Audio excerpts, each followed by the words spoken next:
Wake up, Morty. Wake up. Oh, jeez, Rick, what's wrong?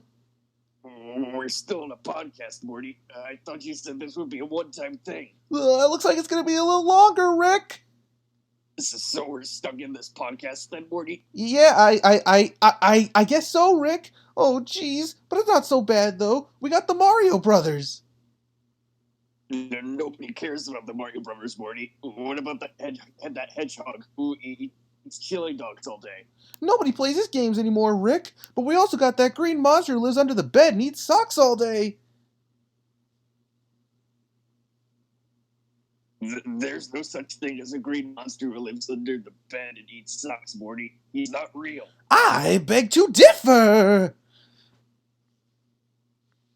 How's it going, everybody? It's your old pal Bumpy-san back again. Episode 3 of Zero Show Podcast. And here's where we hopefully move past the first podcast syndrome. Like most franchises do at movie 3. Star Wars, and all that good stuff.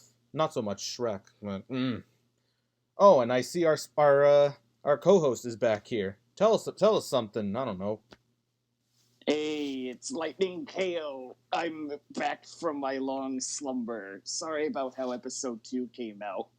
We're not gonna point any fingers. It's just, holy shit, that was getting on our nerves. Yeah, if you think episode 2 is there, I think we got bigger problems right now. Oh, right.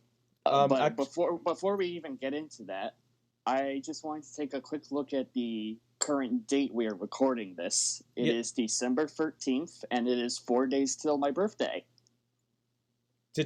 December 13th, 2019.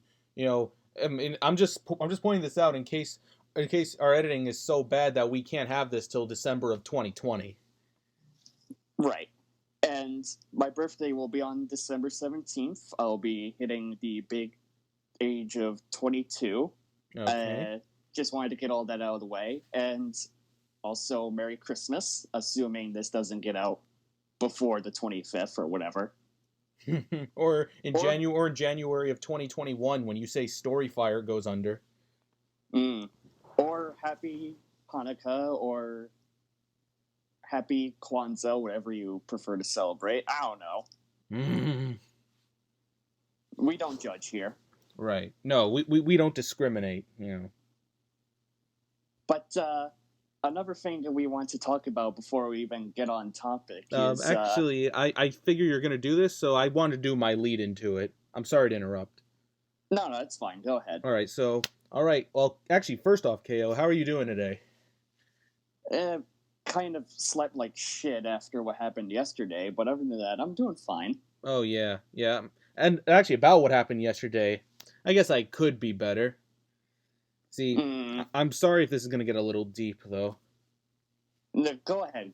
All right, so, everybody expected a Smash character reveal. Oh, yeah, because wasn't yesterday supposed to be the Game Awards? Why, yes, it was. And, well, what were your thoughts on it? Well, actually, there is one thing I did like. Do tell. Remember when they had Bunsen and Beaker from the Muppets on there? Oh, yeah, that one IP Disney doesn't know what to do with. Well, out of many IPs, but yes. I did really like that Bunsen and Beaker, the Untitled Beaker game. Oh, yes, their not so subtle crossover with Untitled Goose Game. Yeah, honestly, I think it was better than the thing they did with Pepe the King Prawn last year. I kind of forget that even happened. He was with Ninja. Oh, that egotistical shit stain. Yeah, and he was like, Fortnite makes no sense. Fortnite is only 2 weeks, and I know I spent more than 2 weeks playing this game, okay? Sounds like Shadow from the Sonic Zombies videos. Wait, really? Yeah, just all thick Spanish accent. So what are they going to do for next year? Are they going to confirm Miss Piggy for Smash Brothers? Who knows at this point? I mean, hey, she's got her karate skills, so why not? Anyways, but speaking of Smash Brothers, that's what I wanted to discuss. All right. So, everybody was, how do I put this? Do you have a better way of putting this? Because I don't. they were setting up unreasonably high expectations, kind of like how movies set unreasonably high expectations of characters or tropes or whatever. Third act breakup. Anyways, that's besides the point. That's another rant for another day. But yeah. So Smash the Game Fighter. Awards, like, people will not shut up about who the fifth character in the Fighters Pass is. Because wasn't there a fake rumor, and yes, all rumors are fake in my eyes, wasn't there a fake rumor saying that there was going to be a Smash Fighter 5 reveal? At the Game Awards, yeah. That there were, and multiple people got deconfirmed, and, well, I watched the Game Awards, that's why I couldn't really sleep all that well. Mm-hmm. It was very underwhelming. I did like what they showed with the Ghost of whatever the hell it's called, a PS4 exclusive game. Right. It basically a samurai game or whatever. Mm-hmm. I'm interested, mostly because I really love the PS4. All right. And that PS4, it really seems to be the only competitor to Xbox that is keeping exclusivity with their games.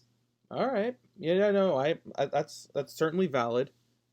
So, and plus the PS5 and Xbox Series X is coming out soon, so I want to enjoy this era of gaming while it's still around. Xbox Series X, what kind of stupid name is that?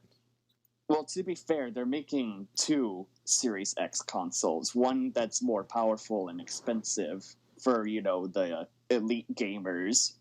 So what? Are they going to call it Series XXX? Who knows?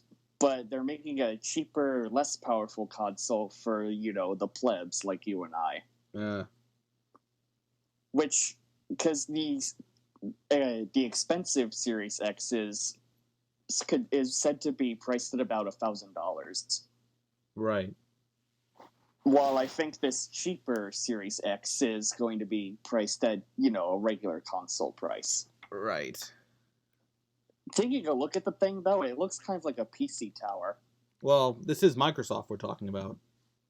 Fair enough, and, well, I guess upon looking on my Xbox One S, if you flip it over, it does look like a very slim sandwich PC tower. And speaking of, before we continue on with the Game Awards, I wanted to say, in a Discord group I'm at, some guy posted the Xbox Series X as a refrigerator inside of someone's kitchen.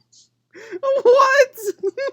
Because the thing looks like an overgrown refrigerator, and I was just there saying, okay, that's cool and all, but where's the water and ice cube dispenser? No fridge is complete without it. Actually, no, I've seen fridges without it. Well, then, those are some pretty poor-ass fridges. Yeah, when I lived... Ew, poor. No, you're doing the voice wrong. I was like, ew, poor. Well, excuse me for not having a good mic right now. Well, and just going completely off it as we speak. Your mic is so poor. Ew, poor. Well, not for long. During my birthday or Christmas, I will probably be getting a blue snowball mic. Blue snowball? And a new computer. So that means, hey, we could actually have quality audio coming out of my mouth for once. You're coming out of your mouth. Yes, lewd jokes. I'm all about that shit. Anyways. And here's the part where the show, or the cartoon, the 2010s cartoon, goes from rather silly to deep. Right. Okay. So I'm going to talk about Smash Brothers now. Go ahead. So you know how people were, how the community was setting their expectations for a reveal. Yep. I bet all of the Smash community, especially on Twitter, I wonder why, had bated breath while watching the Game Awards. Yeah, and I'm gonna get a little personal on here. Sure. I too kind of... Okay, see, here's the thing. I try to be as non-toxic as possible. Even then, I kind of had that sense of disappointment.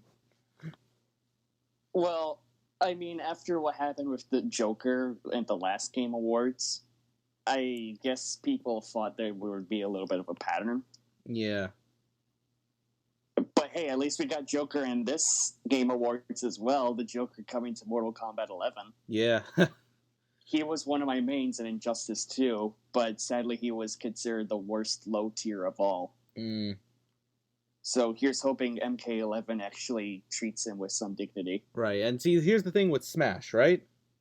Right. Like, every time something like this happens, I kind of question myself. Like, am I really as bad as those other Smash fans? Or, you know, I'm always complaining about them, and yet sometimes when I feel disappointed, I feel like I become one of them. You feel like you're stooping down to their level, is what you're saying. Yeah, I mean, I don't do anything as extreme as some stuff I've seen. Nah. I at least have some brain cells. True. Like, and oh my god. Like, I remember, remember Nintendo's E3 conference in 2015? Vaguely? Well, yeah. Remember how people kept saying how disappointing it was? Kinda. It's a bit of a blur for me. Yeah, like, I was so mad after that direct. You know what I did?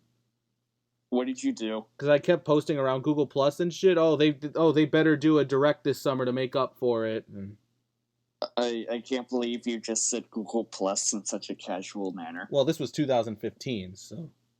I know, but even back then I was using Twitter mostly for looking. Yeah, I was always bitching. Because I had my expectations set for a third DLC pack of Mario Kart 8.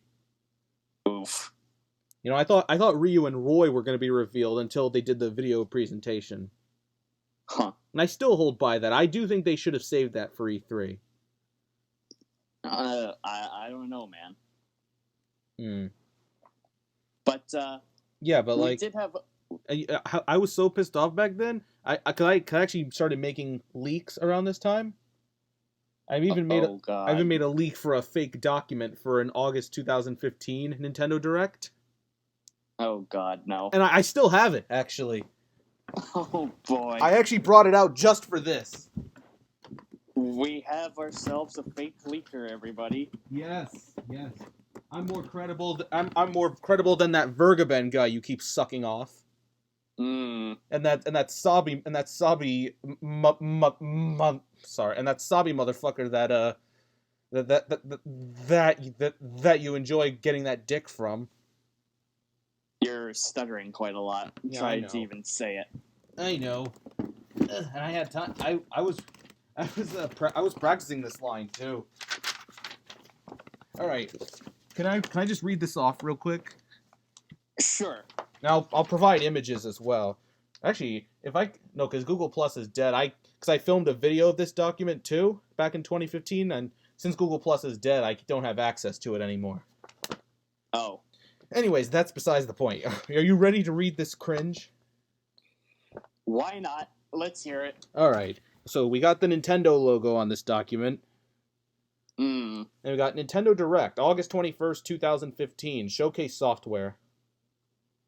I chose this date because August 21st is my birthday. Oh. Yeah. And then it has in bold red text, internal use only. Oh, yes. Are you ready for this? Yep. All right. A brief tribute to Satoru Iwata is shown. This was around the time he died. Yeah. Plus, I was inspired by this other leak where it has a black and white image of the Mario star, and it said 61 to 2015. I think that leak also had King K. Rool and Smash 4. Anyways. All right. Okay. All right. So the tribute to Iwata, and then this is followed by Shigeru Miyamoto apologizing for this year's E3 conference as he's become to realize how disappointing it was for the fans. He then announces that Metroid Prime Federation Force is being cancelled and that a new title will be released in its place. No, it's funny to me because I actually do own Metroid Prime Federation Force, and it's a good game. All right. Yeah, I remember people were harsh on that game. I know. I picked it up when before we even met, and I started college. one of the first things I did was I got the game because I wanted to see what it was like. That and my dorm mates were complete planks of wood to talk to. Okay. And I played through it in about the course of half the week, and it was actually really enjoyable. All right. I feel like the hate that it got didn't really seem justified once you actually got to play the game. Yeah. I remember after the direct day, the E3 that year, my cousin was texting me saying how he wanted a new Metroid and he got this bullshit. And then one video I recommend. I know you don't watch Scott the Woz, but I recommend his trailer Fixatron video, and one of the trailers he fixed was Federation Force. Alrighty, I'll consider it. All right. But back to this fake leak of yours. All right. So he said that a new title will be released in place of Federation Force. You know what it is? What? Said title. Okay, so title and release in its place, and said title being Metroid Prime 4 Mutation for the Wii U. A trailer is shown which states that it is expected to launch in the second quarter of 2016. And then after this, we got Mario and Luigi Paper Jam is shown off in the form of a new trailer. A Paper Mario amiibo will be released alongside the game that unlocks special missions to complete as Paper Mario. The regular Mario and Luigi amiibos, on the other hand, unlock missions for their respective characters. Oh, if only that game actually got such support. Yeah. Though I would not be opposed to a Paper Mario amiibo. I mean, Paper Mario needs all the help he can get now. Yeah. I would especially like it if he were in Smash Brothers. I, too, wanted him in Smash for the longest time, but after seeing how his series is being butchered, no thank you. Well, then again, most Nintendo franchises have redeemed themselves on the Switch, so who knows? Maybe, but continue with this fake leak. All right. Pokemon Z will be presented. Releases on November 17th, 2015 for Nintendo 3DS. The game supports the Pokemon amiibo from the Smash Brothers collection. All right. Okay, so Super NES titles will be released in the 3DS eShop, while the Wii U eShop will get Game Boy and Game Boy Color titles. The two Super Nintendo titles being released after the presentation are Super Mario World and Kirby Superstar. The Game Boy... So, what? So, I'm wondering who the fighter is that you fake leaked. Oh, no, that's at the very end, actually. Okay. Multiple, actually, but we'll get there. But to quote Mr. Incredible, we'll get there when we get there. Are we there yet? Anyways, the Game Boy title being released is Super Mario Land, while the Game Boy Color title is Pokemon Yellow. All right. I mean, the Wii U could have used Game Boy titles.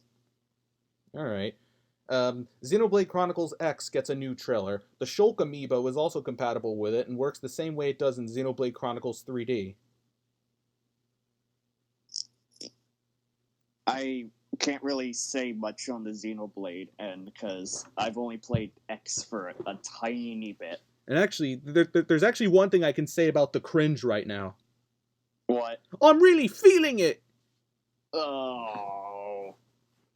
Okay, The Legend of Zelda Triforce Heroes is launching on October 23rd. Special amiibo will be created for the game that will unlock more outfits for your Link characters. I truly wish they would have made an amiibo to go in with that game because it was actually really good. Yeah, actually, I would like an amiibo of like green, red, and blue Link on the stand. And another thing about that game is, well, it's more of a personal reason why I love it. Okay.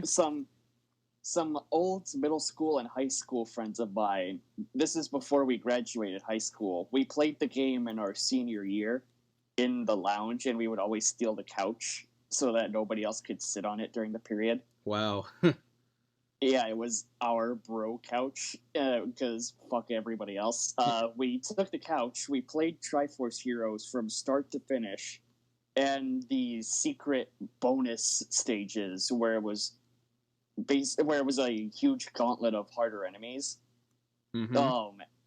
Playing the game solo is where the issues come in, but playing with friends is much more fun. All right. Are you ready for this? All right. Well, actually, I asked you, but that's besides the point. All right. Super Mario Maker gets a new trailer, because remember, that was about to come out. Oh, yeah. Yeah.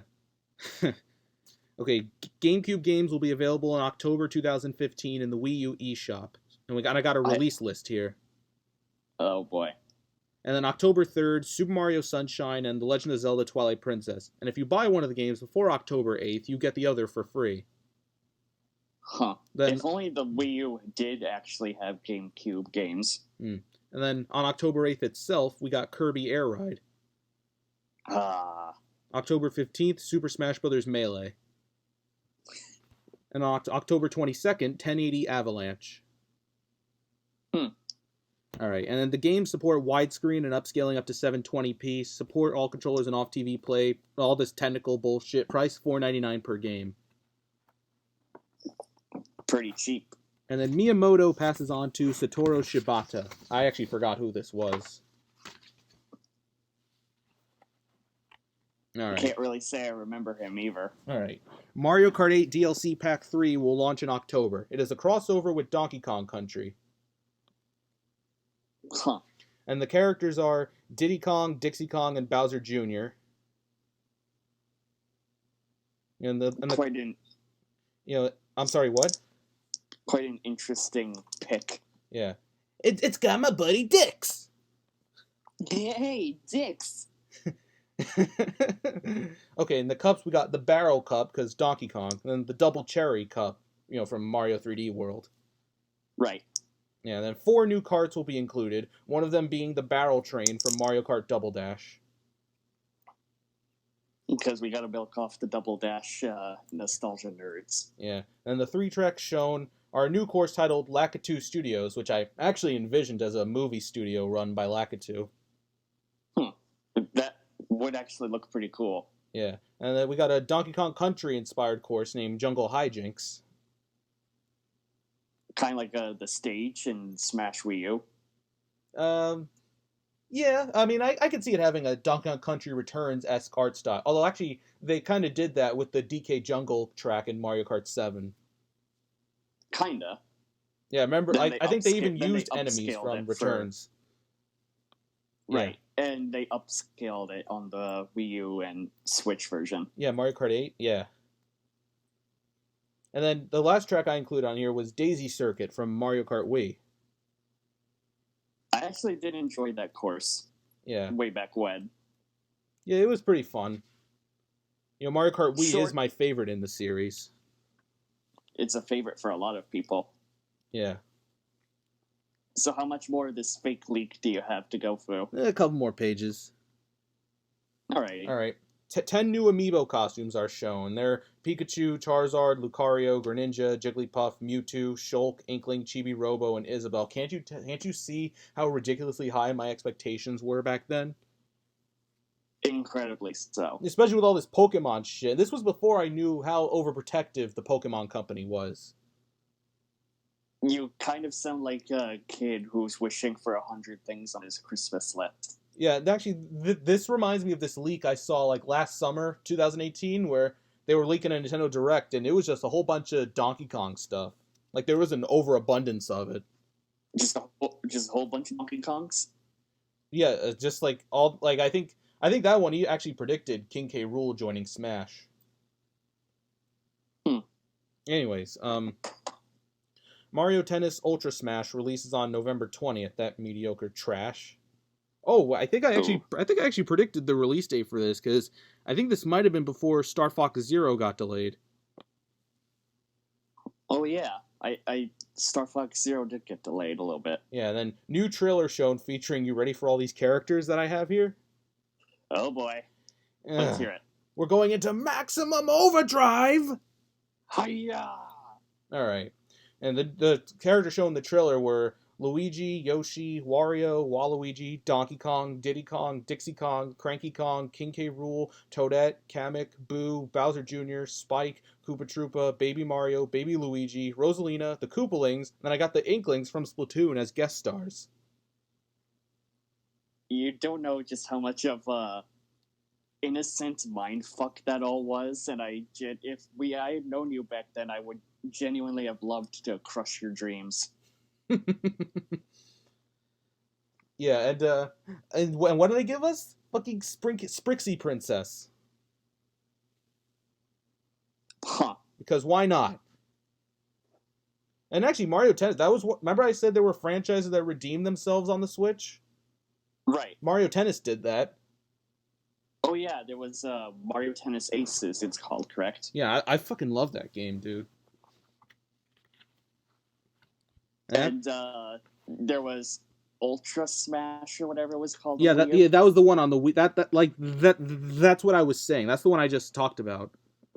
All right, I'm sorry. It's just I'm having a hard time remembering. Yeah. And The Wii U era was sort of a blur. Oh, you're telling me, dude. I honestly, I think the Wii U era is what brought out the worst in Nintendo fans. Yeah.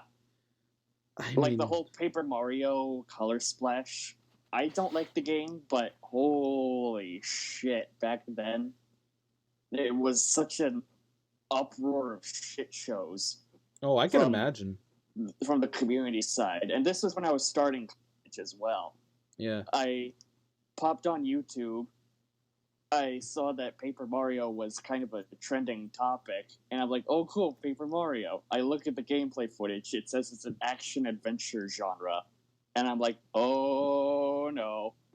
You don't know the kind of monster, what kind of hell you have unleashed upon this cursed land. Insert Wallace. Image flash. Yeah. Anyways, Yoshi's Woolly World will be released on October 16th. Trailer shown. Yeah, that was common knowledge back then. Well, that's kind of news for me because I didn't really seem to care all that much back then. Yeah. And then Azure Striker Gunvolt, a game I completely forgot existed. I only remember it because of the creator of Mega Man. Oh, he worked on it? He's involved. He's the maker of those games, actually. Yeah, so you're telling me that Keiji Inafune did this? Yeah, he's in charge of all of it. Nice. And we got and Animal Crossing. Basically, sorry. It's basically Mega Man X and Mega Man Zero. Except it's way more flashy, I guess you could say. All right. And boobs. Yes, it's Japanese. I should have expected that it would have some very suspect-looking girls in the game. Yeah. And we got Animal Crossing Happy Home Designers Amiibo cars are cross-compatible with Animal Crossing Amiibo Festivals Amiibo figures and vice versa. Oh, that game was a complete waste of disk space. Oh my god. No. Imagine if Amiibo Festival, if it were made today. Imagine how strong the discourse would be. Oh. Alright, so Project 05 is releasing on November 27th.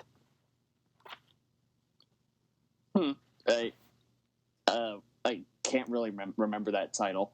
Alright. The new trailers for Skylanders Superchargers, PD Piranha will be playable alongside Bowser and Donkey Kong. Oof. And then here's actually one that I partially got right. Which one? QB from Box Boy will be getting an amiibo soon that unlocks additional levels in the game once a day when you tap it. I always did want to try those games. It's just I never really got around to it. Like honestly, I'm looking at this. It's only been 4 years, yet this already feels like a time capsule of where Nintendo was back then. Right. Yeah. So what else? How much more do we got? About after this page I got like hold on, I think I'm missing a page. Hold on a second. You entertain the audience or something.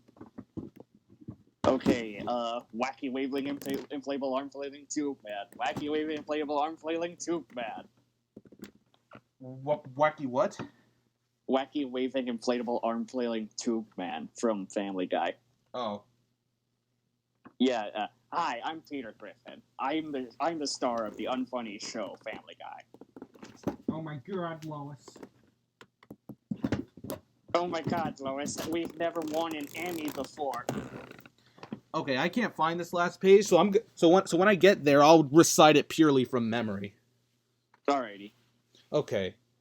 And then we got the third-party reel. And by third-party reel, that mostly ended up just being Sega. Yeah, basically. No, I just wrote down third-party reel. I didn't mention any specific companies. Yeah, but back then, no third-party company really wanted to work on the Wii U. I can't say I blame them, really. It was really just Sega and Bandai Namco. Oh, yeah? No, you're absolutely right. EA jumped ship super quick, and thank God. Oh, yeah. Ooh. Capcom, Ubisoft, everybody. Nobody wanted to work on the Wii U. I wonder why. To be fair, EA did jump ship on the Nintendo Switch, citing that the audience there wasn't demanding of EA games, and we all know what they really meant by that. And good fucking riddance. Yeah. Also, I found the last page. Alrighty. Alright, so a Wii lineup for the Wii U eShop. Oh yeah, cause they did do that for a while. Yeah, and then we got... So on August 22nd was Sonic Colors. If only. August 29th was Kirby's Epic Yarn. Then it got a shitty remake on the 3DS. And September 5th, The Legend of Zelda Skyward Sword. I think that game actually did make it onto the Wii U virtual console shop. Yeah, it did. Yeah, I remember that, actually. Huh. And then trailer with upcoming games for Wii U and Nintendo 3DS shown. Just some... Again, there are no specifics here. You're just going completely off because fake rumor. Yeah, basically. Alright. And LEGO Dimensions will release on September 25th. Oh, that game. The last Toys to Life genre game. I only got it because of Sonic. I played the game. I got almost every single character. And looking back on it, I kind of regret it, but I also kind of don't regret it because these are a lot of rare Lego minifigures now. Yeah, I only got like 4 figures. I got Sonic, and then the 3 that came with the game. Then other ones I got Bart Simpson, I got Superman, and I got Cyborg. If I ever can, in editing, I'll try and have a BAM image flash of all the minifigures that I got for the game. Well, just in case we do that, image flash. Because only I can do it. Remember we talked about this last episode. Well, we were going to let me do image flash for the Fallout 76 part, but then, nope, I completely forgot. Oh, yeah. Anyways. And, yeah, I guess you could say first episode syndrome isn't real. More like second episode syndrome. Well, no, I say that because, the first, people say the first two things are part of the syndrome, then by the third one is when they start realizing what they are. Well, if it's that, why don't they call it the first and second syndrome? Because that's how I feel with Star Wars and Empire Strikes Back. Yeah. They changed directors. Yeah, it's kind of the reason why I think Return of the Jedi is the best of the original trilogy. I think it's the best for probably different reasons, but fair enough. Alright, and then after this, Final Fantasy Explorers is being released on January 26, 2016. I completely forgot that game existed. So did I. And then, here's one I got partially right. Which one? Not so much the release... It's an amiibo wave. It's not so much the release date, but rather some of the figures in it. Alright. Next Super Mario Amiibo wave will be available on September 11th. It wasn't. It was actually available on November 4th, 2016. And that was when the whole Amiibo craze was in its heyday. Yeah. Actually, no, 2016, it died out a little bit. And then I think when the Switch came out, the Amiibos were soaring back in popularity. Right. Alright, so the characters in here are Wario, Waluigi, Daisy, Birdo, Toadette, and Donkey Kong. Okay. And I got Wario, Waluigi, Daisy, and Donkey Kong right. I think they also. So what else? I think in that line there was also Rosalina, Diddy Kong, and a glow-in-the-dark Boo. Huh. All of which I own. So which other leaks do you have left? I got Shibata then reminds us about Wave 5B of the Smash amiibo. He mentions that Olimar is compatible with Mario Kart 8. Right, for costumes. Yeah, and then he then says that Ganondorf is compatible with Hyrule Warriors. In that game, he unlocks a new weapon for the character. The weapon will be kept secret until the day of the software update on October 9th. To be fair, that doesn't sound entirely wrong. Yeah. It is then revealed that, like Super Mario Maker, all the amiibo are compatible with Splatoon. They unlock many outfits for your Inklings, like the Mario amiibo unlocks a Mario outfit. Oh, and wait till you read this next bullshit! Oh, boy. Alright, I'm gonna stop doing the voice, because, honestly, as stupid as the Smash stuff is, I think this is even more stupid. Alright. Oh, boy, and it also ties into another one of my biases. Let's hear it. And it's not Bump in the Night. This came out 2 years before I even discovered that show. Okay. This was back when I was still Animation Nintendo fan 1999. No, Smash God 1999. No, what am I talking about? Anyways. Oh. Alright. Are you ready? Yep. Jeffrey Katzenberg of DreamWorks Animation announces that the company is working on a feature film adaptation of Splatoon that is set for release on December 21st, 2018. Oh my god. And you know how much I love DreamWorks, so I wanted to do that. Yeah, just... Oh, oof. This is also a bit of a time capsule, you know. This was before they were acquired by Comcast. Right. Yeah, back when 20th Century Cox was still dumping their movies and shit. Anyways, so back to Shibata. He says that Yokai Watch will be released on that same day, December 21st this year, or 2015 rather. He then says goodbye and lets Miyamoto speak once again. And you were gonna say? I'm sorry. No, go on. Alright. Star Fox Zero is shown once again in the form of a new trailer. It is set for release on December 11th. And anything else? Okay, Miyamoto says goodbye. Masahiro Sakurai shows up for one last announcement. This is the one we've been waiting for. Yep. You ready for this? Let her rip. Okay, Snake, you know, like Solid Snake? Yep. And Popo, the male ice climber? Oh boy. Yeah, Snake and Popo DLC for Super Smash Bros. Wii U and 3DS revealed in the same trailer. And then, Alright, so what else? The former will be released right after the presentation, while the latter is set for release in October. The Snake Pack comes with a Shadow Moses Island stage, non-online tournament modes, stage music inspired by Metal Gear Solid, and the following Mii costumes. Oh, let's hear him. So we got Petey Piranha. Slorp. We got the Moon from Majora's Mask.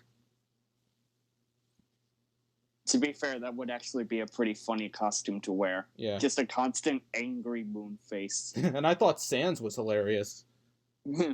Anyways, we got a Ridley outfit.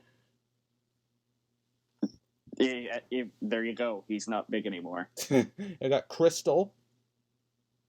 Oh, well, furry porn. Ooh, woo. Oh, fuck. Anyways, a Dr. Eggman outfit. Is something the matter? No, I think you should say the one Eggman line that I like. You know what they say, the more the merrier. No, the one from Snaps Cube. Oh. Well, I'm not gonna, because right. I want to stick to, canon Eggman lines. Let's get to work. Okay, I'll do it. Who posted my nudes on Twitter.com? Oh, speaking of that, Eggman's current actor, Mike Pollock, addressed people who wanted him to say the line, I'm gonna make an announcement. Yeah. He said, I'm not gonna do it because I like to keep my voice acting family friendly. Oh, so he's a YouTuber. Yeah, he made a YouTube channel, and he does little skits now and then. Yeah. He brought up that meme, and he said, come on, let's be rational about this. I'm not gonna swear, and if you want me to, I'm sorry, you're just never gonna get it. Okay. And I respect that of Mike Pollock. He's a good sim. Yeah. And the next outfit I have is BD Joe from Crazy Taxi. Oh, if only Sega could use more of their IPs. Yeah. And then we got Chun-Li from Street Fighter. The woman with thighs that can kill. Yes. And thighs that can that can make someone erect. I don't know. Yeah. And we got Nightmare from Soul Calibur. I have a few friends who are more well versed with Soul Calibur. Okay.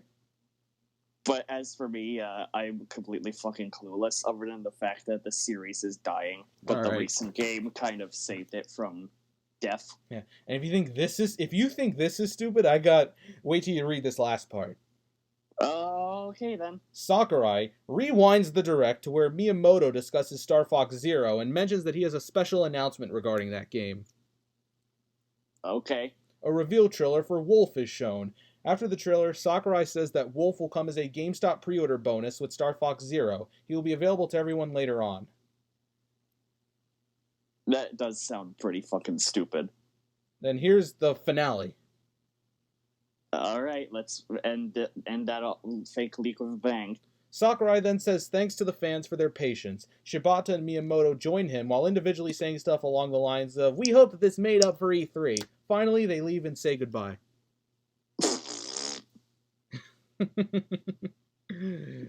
But I've been meaning to do this to wrap up the Game Awards talk point we were doing. Oh, yeah. Yeah.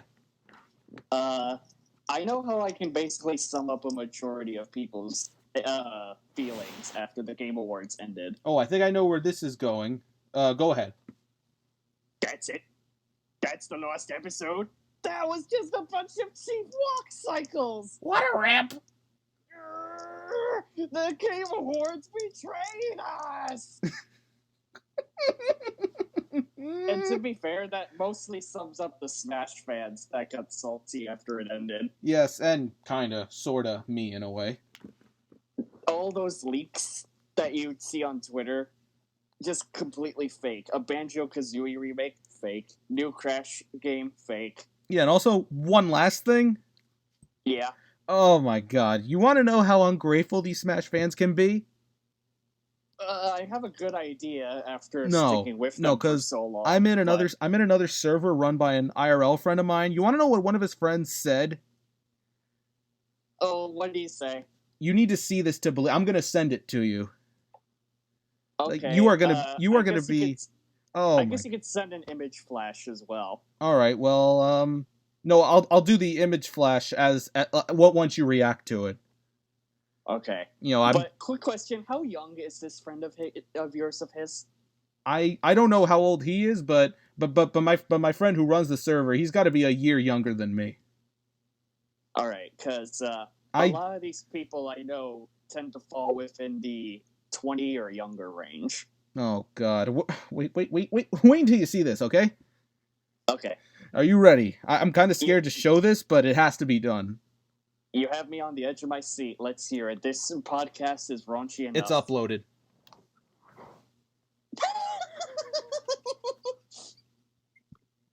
We live in a society. You get what you fucking deserve! Some people just want to watch the world burn. Is that another Joker line, actually? I think so, maybe in some obscure movie or whatever, but no, it's just a general well-known line in media. You know what? Your reaction turned out a lot better than I thought it would, honestly. And I don't know why, but this guy has the most... I think that's a Skullgirls or whatever profile picture. Yeah, actually, I thought it was Hat Kid at first. I can already tell just by looking at this guy's profile picture what he is. What is he? Well, I can narrow it down to a few options. One, he's a weeaboo.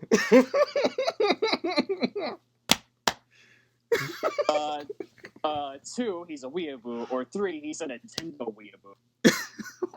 Great. No, it's like And you know what? If he comes and dislike bombs, our podcast episodes. Whatever. Yeah. This guy needs to learn to calm the hell down. It's why you mad? Why you mad? It's only a game, bro. It's only a game. Is that you were doing a voice? Is that a reference? Yeah, it's an old dead meme, and well, you know how we are about dead memes, but this seems very relevant to the topic. Like when I saw this in the server, I lost my brain cells. They were Thanos. Are they posting reaction or emojis on that line in the kind of like a what the fuck kind of face? Oh, on that? No, I didn't see any reactions on that. All right, because that's what I would have done if it were my server. I would have used the. Let me pull it up. I would have used the fuck emoji that I got. Image flash. Zero is unimpressed. Oh my god. But that was the Game Awards. Yeah. What a shit show that was. Yep, at least Luigi's Mansion won something. We win every year, Luigi. Nintendo practically rules the family-friendly category. Yeah, we did the whole talk yesterday in text, so we won't repeat it. Yeah, but I could always image flash it. No, I'd rather do it in voice. Oh, but, you want to recite the thing, or? No, I mean, I'd rather save it for, like, a skit for the future. I understand. Because we're quite a whiles in to the podcast, and we spent most of it talking about Game Awards and past fake leaks. Yeah, that I made. Yep. Oh, I remember I made it. I wouldn't be crazy enough to make one. I know, like, I remember one I made, I think, of Paper Mario. Oh, boy. Yeah, I don't have that anymore, actually. But, I guess I do want to segue terribly onto the next topic, because this is very relevant to what's going on now. And it's even bigger shit show than the Game Awards, I'd say. Coppa won. They filed a huge fine to YouTube. YouTube finally bent the knee to the law, because here's what was going on to lead up to Coppa basically ruining YouTube. Mm-hmm. Basically, you know all these really creepy looking kid-friendly channels like Toy Reviews or Spider-Man Elsa? Or like Ryan's Toy Reviews? Get the fuck out of here. Yeah. All of those, YouTube was gathering data on kid users since those videos reeled in kids from ages 1 to 13 to 14. Oh, God! Yeah. And you know how the government gathers data on everybody, that's why you should use VPNs and all that? Yeah. So, the law finally saw what YouTube was doing, and YouTube promoting that they are the #1 kid-friendly site in the world, just waving their dick around, saying, "Oh yeah, we're kid-friendly, and we know it. We're totally not gathering data off them." The law fined them, and now now these channels are going to commit delete very soon. Now that Coppa has terms of service have taken effect. So you're maybe thinking, okay, cool. So we got rid of these very creepy, disturbing kids channels. What's next, you may ask? Go ahead, ask. What?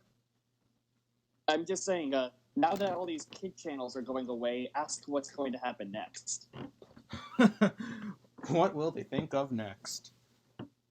So, Coppa, the boomer geniuses that they are, they decided that they are now going to single-handedly review every channel on the site and see whether they are kid-friendly or not. And if you lie, saying that you're a kid-friendly channel, but you're posting adult content, or say you're an adult channel, but you're posting kid content, you get a possible $42,000 fine.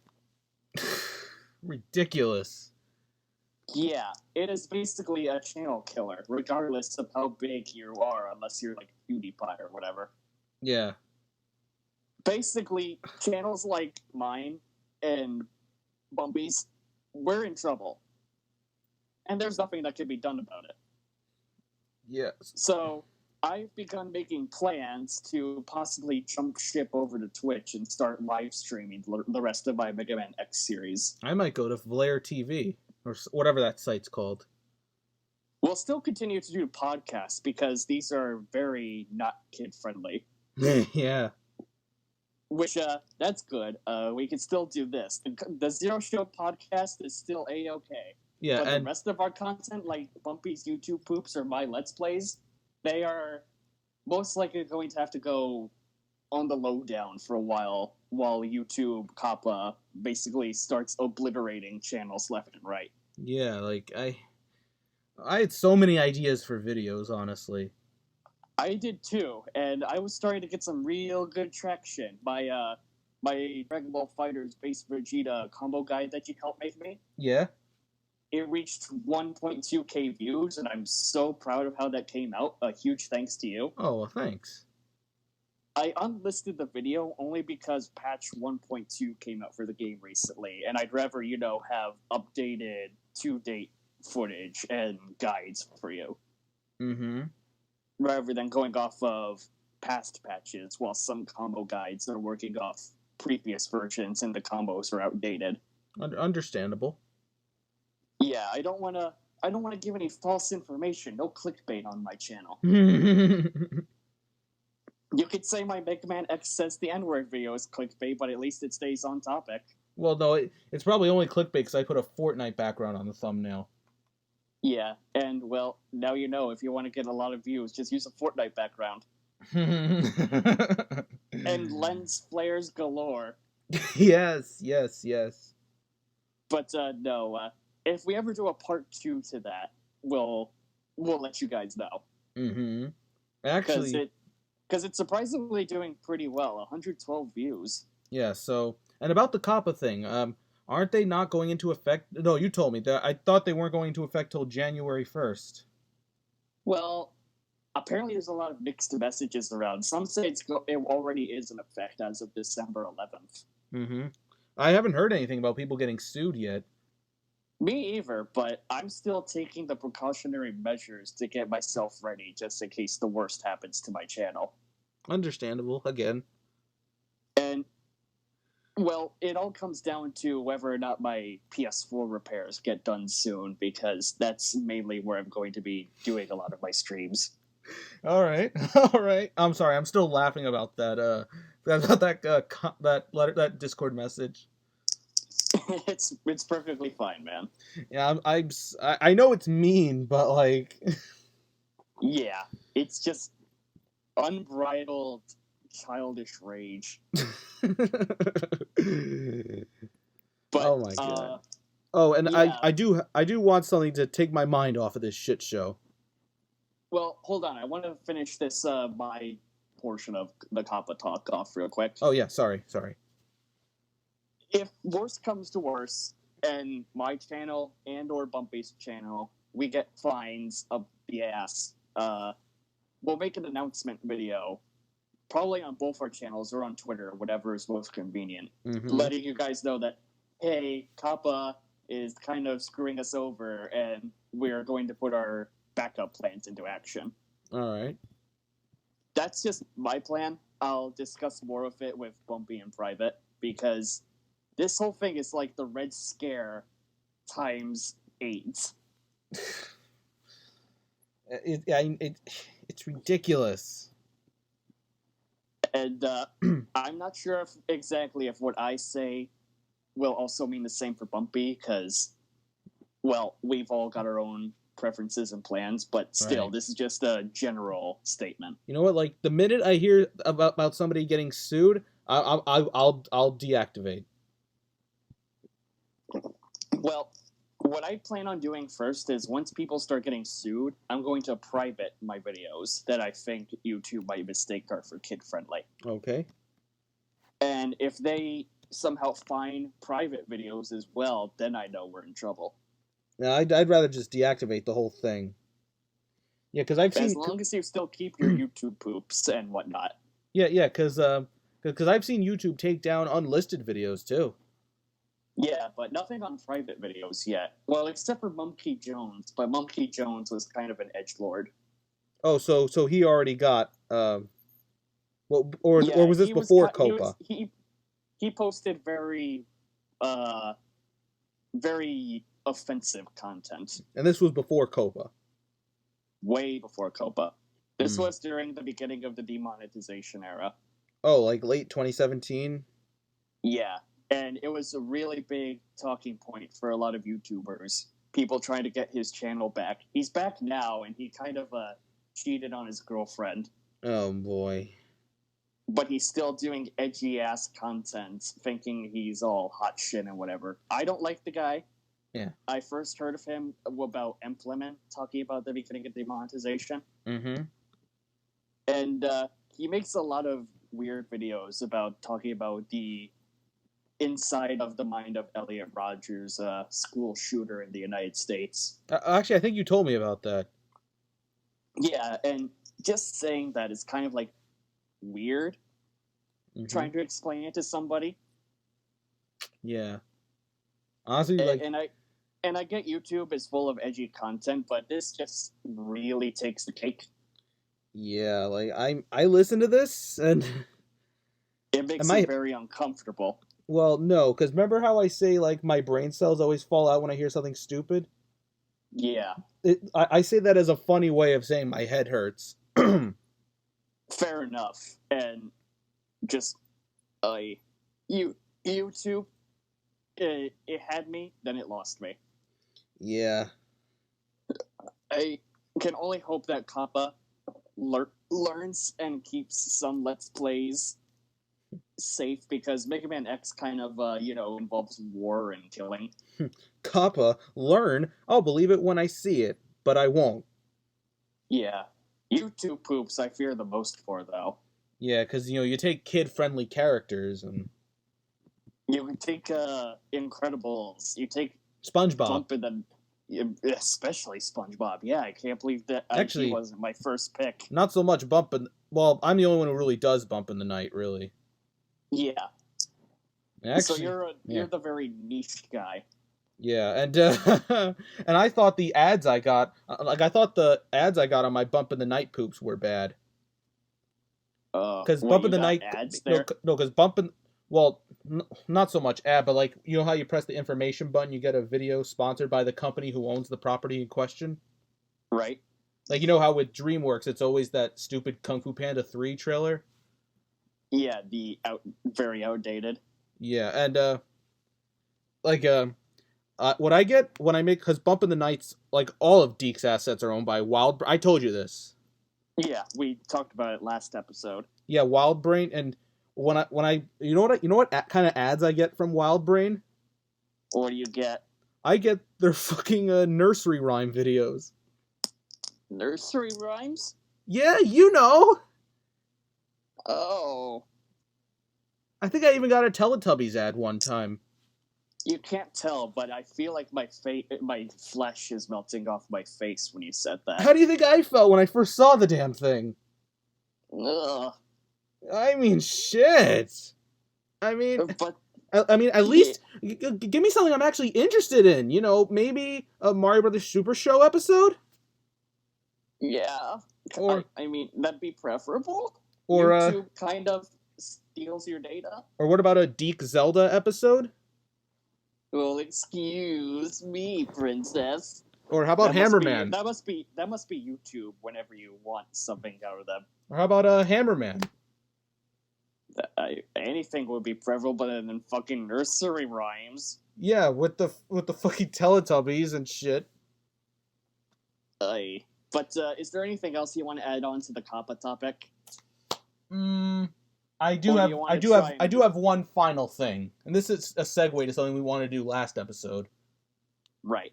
Oh, this Coppa thing's making my head hurt. You know what I want to do to take my mind off of this? What do you want? I'm gonna play this little mini YouTube poop I made of Mega Man X7. Oh yeah, that was something we planned on putting in last episode, but again, we ran into a lot of issues. All right, roll them. Axel, you're numb game. No!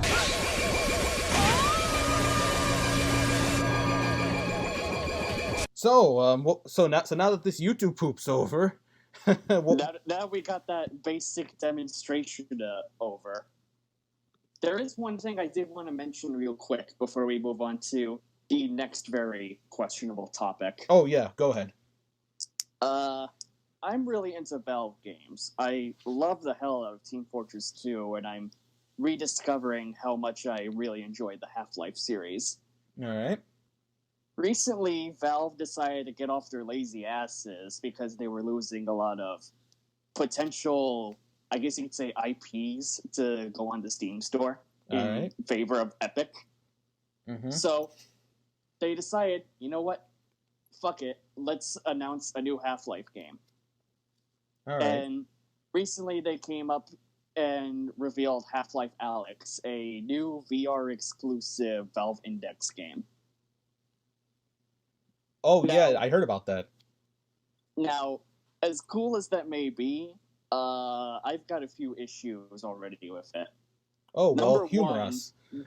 Number one, the Valve Index is expensive as shit, as much as the Xbox Series X, costing about $1,000, brand new.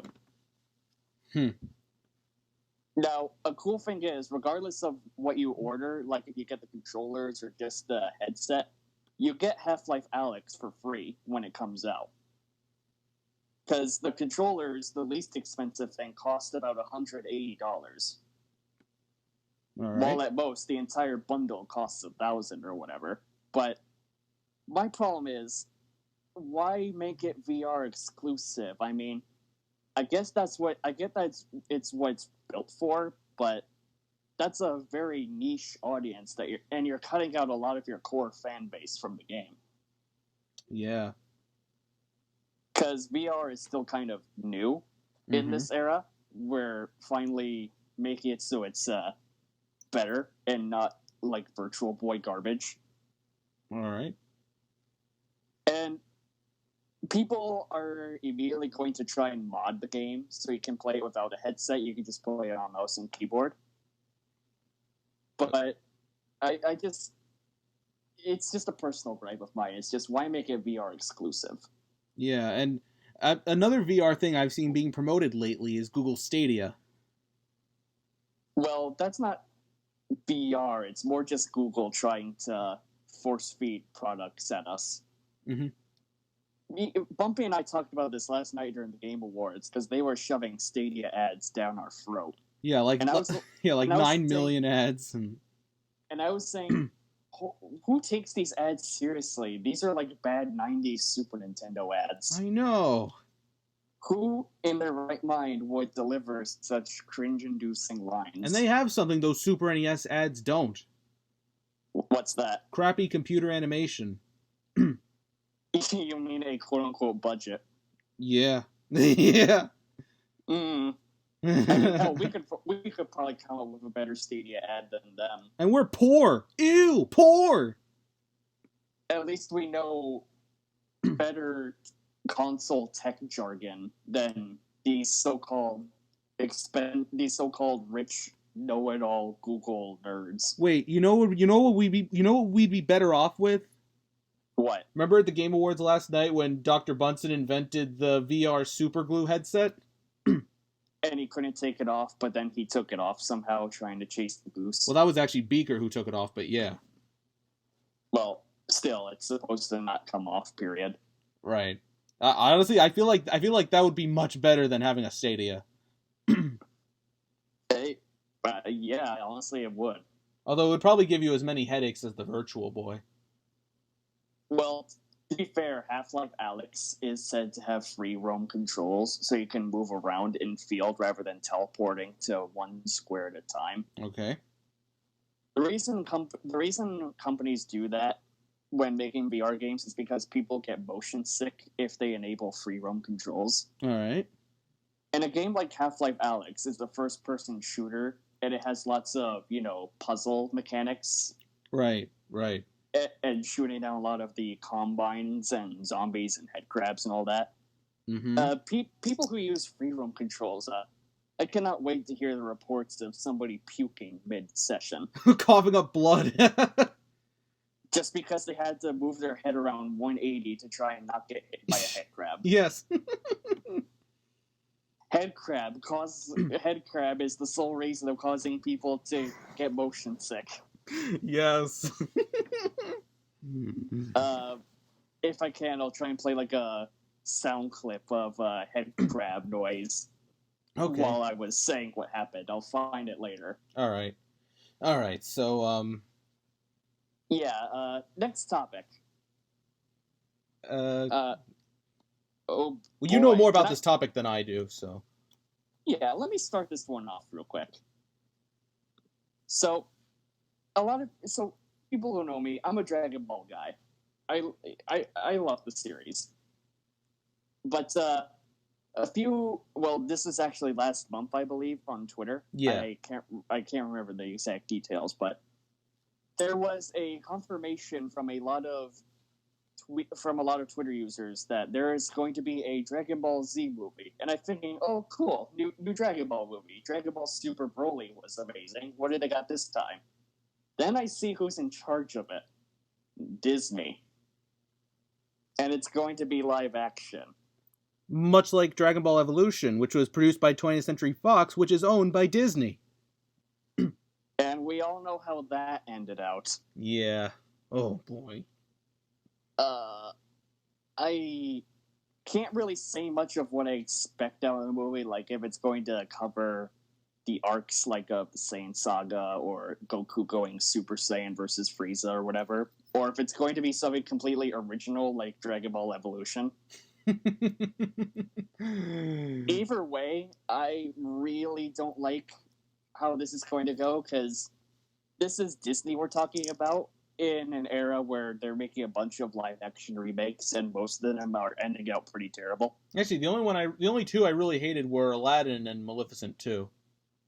Well, that's fair, but I mean in the vast majority of people. Yeah, I know people who outright despise Lion King.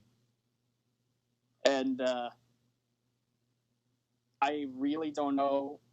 I really doubt Disney has the mental capacity to try and capture the essence of Dragon Ball. And that's not me trying to talk like a fucking weeb, okay? There's a big difference between that. And, I mean, Fox couldn't really do it. Why should Disney be any different? I mean, they don't really seem to... Dragon Ball has its own sort of charm. You basically have to be tripping balls in order to really come up with half the shit that happens in the series. Yeah. But Disney, really? Kid-friendly company? I don't know, man. What do you think about it? Well, I'm sure they're gonna release it under the 20th Century Fox label, because Evolution was that. I guess so. And plus, most of the U.S. prints of most of the Dragon Ball movies actually open with the 20th Century Fox logo. Huh. But because they have the whole media rights. It makes my head hurt just thinking about it. Like, we're gonna have another Dragon Ball Evolution style fuck up. Yeah. If the movie does end out being good, I'll be pleasantly surprised. Yeah, well, hey, Detective Pikachu was good. Anything's possible. Yeah, I'm still holding out for the Sonic movie. So who's to say is really crazy? Meow? Mm-hmm. I can't even with that guy. So you're Tom's best friend that he won't shut up about. Well, I don't see the big deal. Yeah. Also, are you done talking about Dragon Ball? Because I have something to say about it. Well, let me get one last thing off of my chest before we move on topic. Okay. I guess you could say we can edit this in post. Vegeta, what does the scouters say about this movie's likelihood of failing? It's over 9,000! Yes. What, 9,000? You gotta be kidding me. And Nappa just has Disney ears on his head because he's a clueless loser. Oh, boy! I sure can't wait to see these monkey boys fight and kill the shit out of each other. And then I get to lock them in my Mickey Mouse basement. Yeah, and then I get to milk Forky. All right, so what did you want to say? Oh, that article that was on there, Mm-hmm. it was all a fake. I pranked your ass. Like the source for it, we got this covered. Was the stutter intentional? No, actually, but the source for it, we got this covered. They are notorious for their fake articles about Disney remakes. Nice. Like they made a claim one time that Disney was going to remake over the Home on the Range in live action. But you know what I'm going to say? What? Just in case in the very, very, very, very, very, very, very, very distant future. What? Where Disney owns everything and becomes a conglomerate monopoly. Well, humor us. If a Dragon Ball Z movie ever does come out of Disney's mouth, I just want to... You know what? Come here. A little closer, viewer. I told you so. Is that supposed to be Kuzco? No, it's just me being me, dude. Not everything has to be a reference. So you just made that up on the spot. Yeah. All right. Also, there's nothing wrong with a bit of method humor. Yeah. Also, in case I'm recording this prank. Yeah. Yeah. No, I'm holding my phone, recording it as I'm getting your reaction. So you're recording while on top of recording. Pretty much, actually. Yeah. Recordception. Yep. Ear rape. Yeah. There was something else I wanted to say. I forgot what it was. Well, what was it? Well, see, I forgot what it was. I can't tell you what it was if I forgot about it. Yeah. So, I guess if you forgot what we were going to say, we can move on to the next topic. Yeah, it's going to drive me crazy thinking about it. Alright, if you remember it later on, though, just hit me up. Yeah, and I believe our next topic was also about Disney. Yes, Disney Plus. The service has finally gone live. Yep. And you're the Disney guy. Well, actually, I'm more really of a DreamWorks guy, but I like Disney. Well, you're more the Disney veteran compared to you and I. I can't really stand them all that much. Yeah, all that princess shit. All the live action remakes. Well, what are your thoughts on it? Explain it a bit for the plebs who don't know it exists. Oh, on Disney Plus? Yeah, like what's it about? It's basically like Netflix, Hulu. It's for Disney movies. And isn't it supposed to bring back some dead IPs or whatever on it as well? Well, yeah, actually. Like, what obscure series can you pull up on Disney Plus? Well, you can pull up their version of Doug. Huh. Mm-hmm. Oh, and you can even pull up this. I actually remember what I was going to say. All right. You could even pull up the old Inspector Gadget movie that they made. Go Gadget, ugly CGI. Actually, you want to know something about that? What? You know how we always talk about Deke? Right. And how we talked about last episode how Disney's a monopoly? Uh-huh. The reason they made the Inspector Gadget movie back then was because Disney actually owned Deke at that point. Really? Yeah, and the reason why they got Bump in the Night is because of Disney buying ABC. So, well, what happened then? Oh, I think around like the early 2000s, Andy Hayward bought the company back. Interesting. And then they got merged into Cookie Jar. Then they merged with DHX Media. They merged into Wild Brain. They just keep on merging, don't they? Yeah, and here's the kicker. What's the kicker? Disney's making another live-action Inspector Gadget. Oh boy! Even though they don't own the rights anymore. I can't wait to see the ugly modern-day CGI, what it's capable of. Yeah. Ooba dooba. And actually, like Disney owning Deke is the reason why Adventures of Sonic the Hedgehog got a lot of reruns on Toon Disney. Yeah, there was a time where that and Sonic Underground would appear on Disney Channel for a while. No, I think Sonic Underground was more Disney XD, and that was after Disney lost the company. Right, but the point is, I remember sometimes seeing those shows on TV at the break of fucking dawn at 6 in the morning. Yeah, I remember watching Sonic Underground during that time as well, actually. Because where I live, I don't know if this happens for you or anybody else watching, when I had to go to school, I had to wake up at 6 in the morning just to get ready for the bus. Oh boy, I've had that happen to me too. And I guess, well, there was nothing better to do, so why not watch some Sonic Underground? Sonic 6 Feet Underground. Hey. But, well, what else does Disney Plus have? Actually, Sonic Underground is technically Toon Disney, but that was when they rebranded. Oh. Sorry. Yeah. Oh, what else does Disney Plus have? Well, they do have some of their old cartoons you can't really find anymore.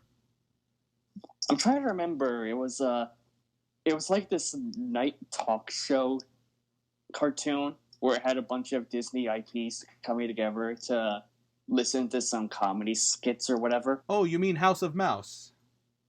Yeah, that was it. Oh, I don't think that's on Disney Plus. Aw, that's a big fucking disappointment. Yeah, like I watched that when it was on. What about the Buzz Lightyear Star Command show and Bulk the Barbarian? Oh, you mean Dave the Barbarian? Yeah. Neither of them are on there. Oh, come on, Disney. I mean, come on. I mean, you know what they're doing with Toy Story instead of the Buzz Lightyear show? Talk with Forky. Well, it's Forky asked the question, but yes. I mean, come on. They claim they're bringing back these old IPs and whatever, but they can't even do something as simple as that. They did have the Proud Family on there.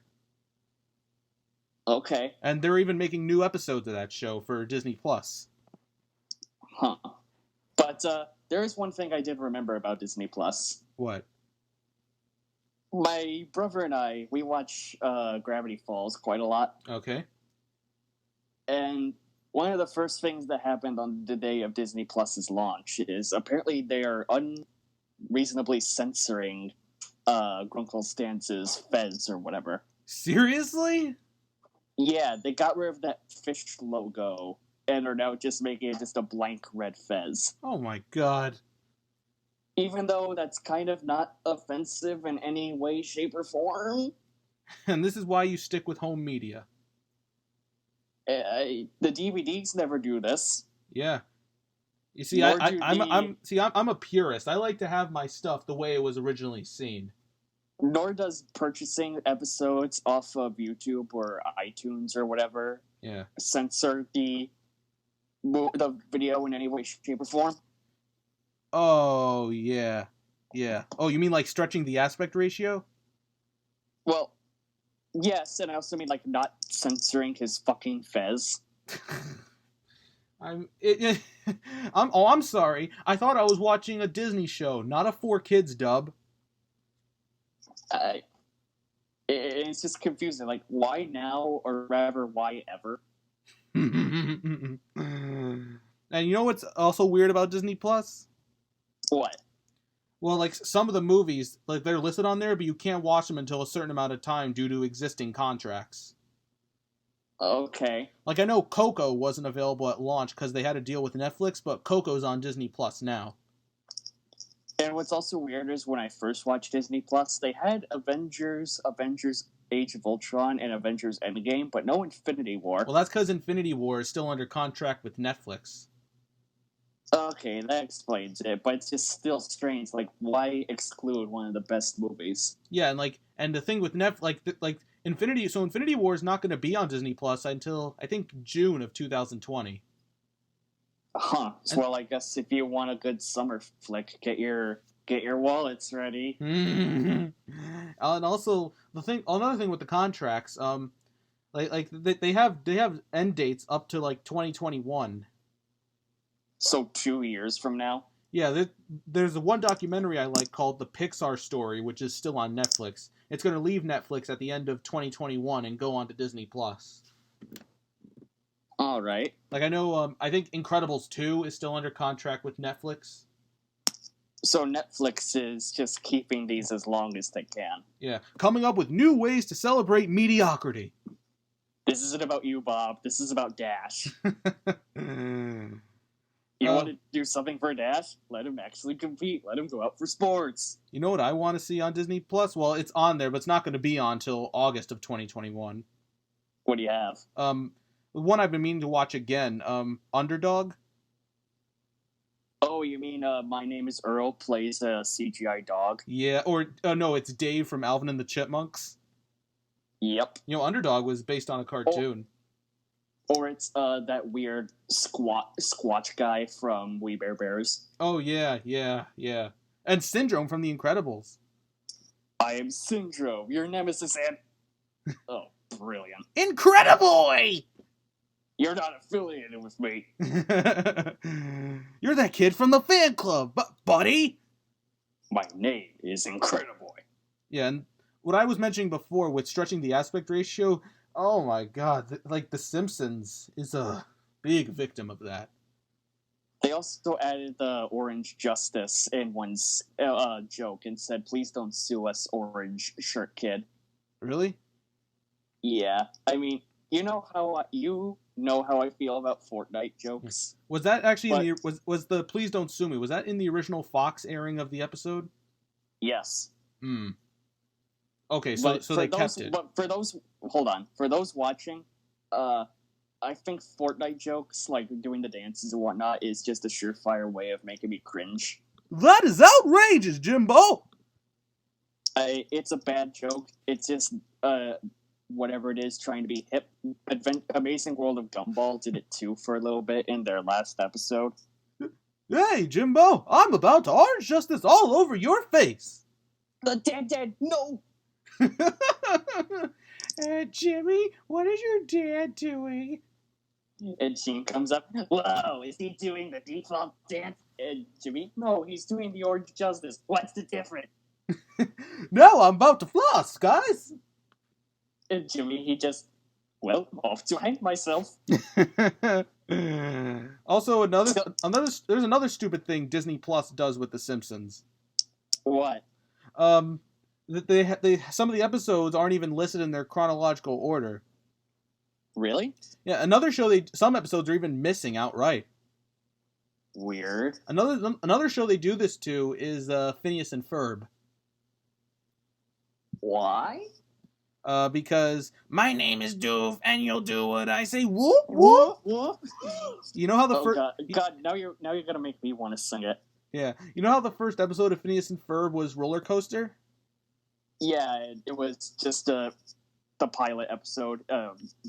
Perry the Platypus fighting Dr. Doofenshmirtz for the first time. Yada yada yada. Yes, Perry the Platypus. Perry the Platypus, you're a temp. And imagine Doof runs Disney Plus and he's like, the out of chronological order. Enator. And Perry the Platypus, he's fell for another one of Doofenshmirtz's starting portion traps. Yeah. Yes. But what about that first Phineas and Ferb episode? I think the first episode that Disney Plus lists, I want to say it's Candace loses her head. Why would they skip the first one or few episodes? I don't know. I really don't. It's not offensive. It's not outdated in any sort of way. Yeah, and they're actually making a new Phineas and Ferb movie for the platform. Huh. Well, it's only a matter of time till people pirate it onto YouTube. Yeah, then you can watch it for free. Yep, pretty much. And but another stupid thing Disney Plus did. What else? So on launch day they had Garfield 2. But the CGI movie, or yeah, Garfield: A Tale of Two Kitties. They didn't have Garfield 1, but they had Tale of Two Kitties. Oh, okay. And then at the beginning of this month, you know what they did? What did they do? They put Garfield 1 on the service, but they removed Garfield 2. What? I know. You know what apparently happened? What happened? Remember I was saying the whole thing with contracts? Did Netflix take it? Actually, Disney forgot that Garfield was that Garfield 2 was still under contract with HBO. Oops. And speaking of which, I think that's another one you wanted to talk about. Oh, right. We were going to segue on to the other streaming service that's existing. Yeah, HBO Max. Right. Mainly, I chose this topic because I saw the creators of Adventure Time were making this sort of short series for the service. Mm-hmm. It was Adventure Time, what was it called again? I'll look it up. Alright. Adventure Time. Oh boy, more overarching stories being shoved down our throats. Oh baby. More unnecessary deep lore. I heard Star vs. the Forces of Evil suffered from that. Kind of. And I guess before we talk about HBO Max, I find this really funny what the very first season of Star Versus was called by fans. What was it? The Mabel Pines Show. Actually, I can kind of see that. I know some people will get angry at that, but come on, it's just a joke, man. Yeah. Also, the show's called Adventure Time Distant Lands. Distant Lands, got it. Yeah. They're using the post-time skip designs, right? With Finn having a robot arm. Yeah, I can see it, actually. And HBO Max, like, this is pretty much Warner Media's equivalent to Disney+. How much is the payment options between the two services? Well, let's see. Disney Plus versus HBO Max prices. How much is HBO Max? HBO Max is... Okay, I think Disney Plus is like $7.99 a month. HBO Max is $14.99 a month. Yikes. Yeah. That's quite expensive for a streaming service. I think $14.99 is also the price for Netflix. Oh, so Disney Plus is trying to be as affordable as possible. Yeah, and I feel like that kind of played a role into why Disney Plus is such a big hit right now. That certainly does make sense. Yeah. See, I compare HBO Max to Disney Plus because remember, Disney Plus is a whole smorgasbord of Disney content. Right. That's going to be HBO Max. I hear they're going to have like all the old Looney Tunes on that. You mean like the 80s Looney Tunes or whatever? No, more like the golden era Looney Tunes. So even earlier? Yeah, like uncensored too. Like some of the more off-color jokes will be present in there. Like the racist jokes? Yeah. Oh. Yeah, I think they're going to have some old Tom and Jerry also. I can't wait to see how badly they'll go with the culture we live in of SJWs. Yeah. And then, of course, they have a lot of Warner Brothers movies on there. Of course. And even some non-Warner Brothers movies that are still under contract. I know that they have Shark Tale on there. Really? Yeah. Shark Tale. Which is... Because, see, here's the thing. Shark Tale's owned by DreamWorks Animation. They're owned by Universal Pictures, and they're coming out with their own streaming service called Peacock. Oh, boy. Which I don't really see that being a hit. Especially when you have Disney Plus as the cheapest option possible. Yeah, like, they would have to do something big as Disney Plus and HBO Max in order to prosper. No, I think just for shits and giggles, they would make it $5 a month and have bonus features. Okay. I don't know, that just seems like something worth going for. Yeah, I don't know where Peacock's going to... Because some of DreamWorks' library is still under contract with Netflix, Hulu, HBO. Right. Yeah, like... Because they're getting pretty late into the game. Yeah. Also, Peacock. Peacock. Mm-hmm. Also, I think some Illumination stuff is still under contract with other companies. Like Despicable Me or whatever. You know what? I was looking on Hulu the other day. They have Despicable Me 1 and 3, but not 2. Well, the less said about 2, the better, in my opinion. Honestly, I'd say actually Despicable. If I'm being honest, Despicable Me 2 is my favorite movie from Illumination. Well, each have their own opinions, and it takes a bigger man to respect that opinion in 2018, which I do. Yeah, and I do too.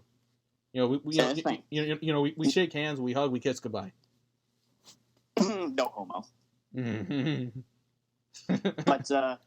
But yeah, because God forbid people get along in 2019 and don't immediately try and cancel culture each other or insert name party is over. Yeah. Also, another thing that HBO Max is going to have that's still under contract with Hulu. Which one? Oh, jeez, Rick. Morty. Morty, why are we still on contract with these shitheads? I don't know. I want to go to HBO Max. I heard their space intro is like so fucking cool, dude. Oh, well, why didn't you just say so? I can grab my portal gun and it doesn't work. Shit. Oh, wait a minute. That space intro has been used since the 80s. Fuck! We're stuck here, Morty. Even my plot bending powers can't get time. We're doomed, Morty. Seriously, though, that space intro is awesome. Sorry, I got into it. It's fine. And speaking of Rick and Morty, I believe that was another topic you wanted to discuss. Oh, yes. Actually, if I get the ping, yeah, that was the last thing we want to talk about. Yeah, because Rick and Morty Season 4, I believe, is on now. Yep, it's finally out. The wait is long over. But before I even get into that, since we're on the topic of making jokes, this sort of ties into the whole YouTube segment, but I kind of forgot about it until now. Okay. In regards to letting kids ages 1 to 14 watch YouTube videos, you know how most of them, it's just parents letting their kids watch YouTube videos? Yeah. Unsupervised. Bad parenting. Well, I was going to segue into what I wanted to say. Maybe there wouldn't be such a big YouTube problem if parents actually did their jobs and parented kids instead of letting their devices do all the work for them. But hey, what do I know? I'm a college dropout. Hooba-dooba. Hooba-dooba. And I always keep saying hooba-dooba a lot in these weird chuckling noises. I've been watching a lot of Sonic Zombies. Yeah, those videos are pretty alright. A little annoying, but otherwise okay. Harmless. I kind of don't see it as annoying. It's hilarious as shit. Again, each their own opinion. Well, yeah. But, we're the only good people left in 2019. Sadly, I think that might be the case. Anyways, you were saying? Yeah, Rick and Morty. As of now, the Adult Swim's plan is to release first 5 episodes within the span of week-by-week basis, minus Thanksgiving, because, well, they had to take a break. Mm-hmm. As for the last episodes of the season, we're not entirely sure. As of now, we have episodes 1 through 4 to go over. Episode 5, again, this is still recorded during December 13th. We've got, 2 days until episode 5 comes out. All right. So, I guess we'll start off. I'm going to pull up Twitter because you see that I've been posting what I guess you could say mini tweet reviews about each episode. Mm-hmm. As they come out in order. Yeah, no, I've been keeping up with those. Let me just find it real quick. I'll try and go in. It'll take a while. Entertain the audience while you can. All right. So we were talking about Smash Brothers earlier, and I just remembered that, like, this morning I wrote a letterboxd review of the Trolls holiday special, and it doesn't go even much about the special itself. It talks about it a little bit, and it said that I watched it to take my mind off of the Smash discourse. And I went on a whole rant about how toxic the community is. Oh boy. You know, like my brain cells deteriorating as I'm just rambling on. Well, maybe someday we can make that a podcast topic. All right. No, I just wanted to briefly bring that up. Fair enough. Because I just remembered I wanted to talk about it earlier and I didn't. And it makes it funny because, Trolls and Smash Brothers just have no connection there. Right. I was just pissed, honestly.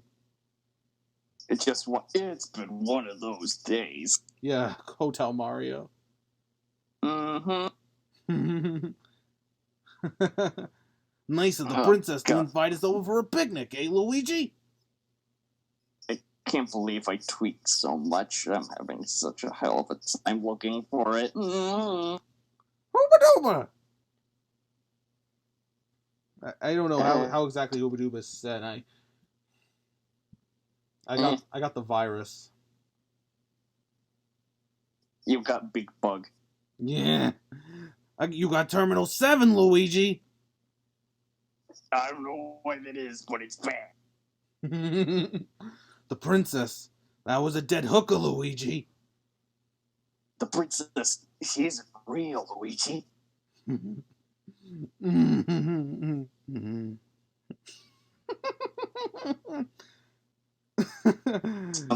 Sounds like you're having hell time. No, because I just remembered Sheen discovers fan fiction. Oh yeah, and I know I keep putting that off. I really want to save it for a day where I feel like it would work. Yeah, and that's actually one of the ideas for videos that I had. Like we just record it when I get my new mic. Yeah, we could. That could be our test of your new mic. Actually, that's a pretty good idea. Yes. No, I believe I was going to be the narrator, and Carl, you were going to be Jimmy, and no, I think I was doing Sheen because Sheen hurts your voice. Yeah, Sheen basically hurts my throat. Okay, so you're doing Jimmy and the guy that Sheen talks to on the computer. Right. And I'll try and make it as lame voice as possible. Yeah, and how good is your Miss Fowl? Oh God, why did you have to bring that up? I can't remember off the top of my head. Hey, Sheen! Stop reading your erotic fan fiction in class! Okay, I think, yeah, you do it way better. And then I think we want to do text-to-speech voices for Cindy and Libby. Yes, because we don't have girls. It's just us guys as of right now. Oh hey, ladies watching this. I'm single and ready to mingle. Oh, please, no. Why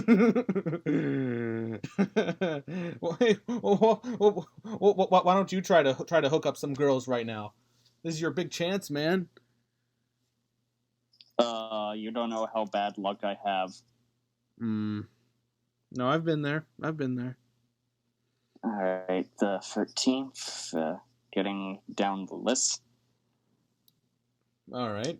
Yeah, this is just our filler section. Like the filler season of a 2010s cartoon. Ooba dooba. What's with the I don't know, it's just something I do every now and then. Oh God.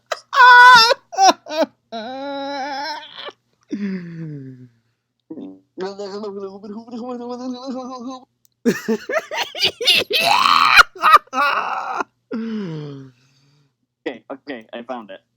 Okay, I was wondering when I should stop pretending to be brain dead. Alright, so I'm not gonna spoil too much of the episodes because I really, truly do want everybody watching to go see it for themselves. Okay, understandable.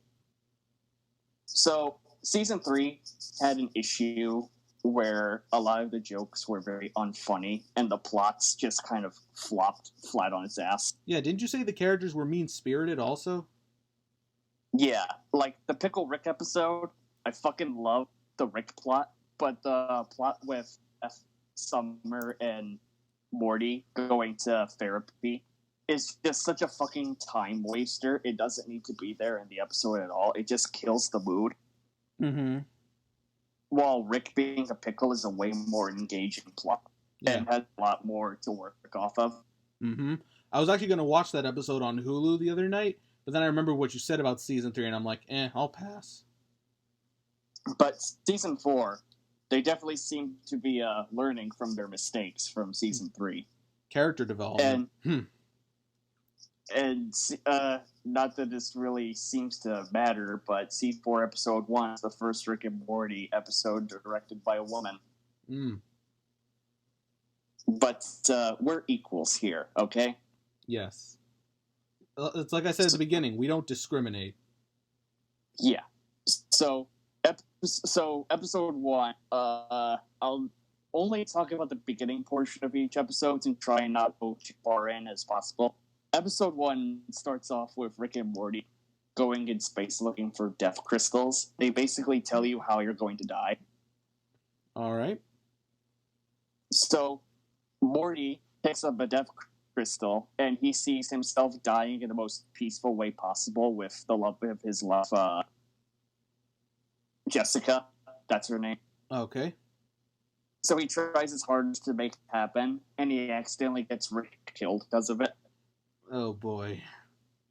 So Morty goes back to Earth and tries to die as peacefully as possible, and it turns him into a monster.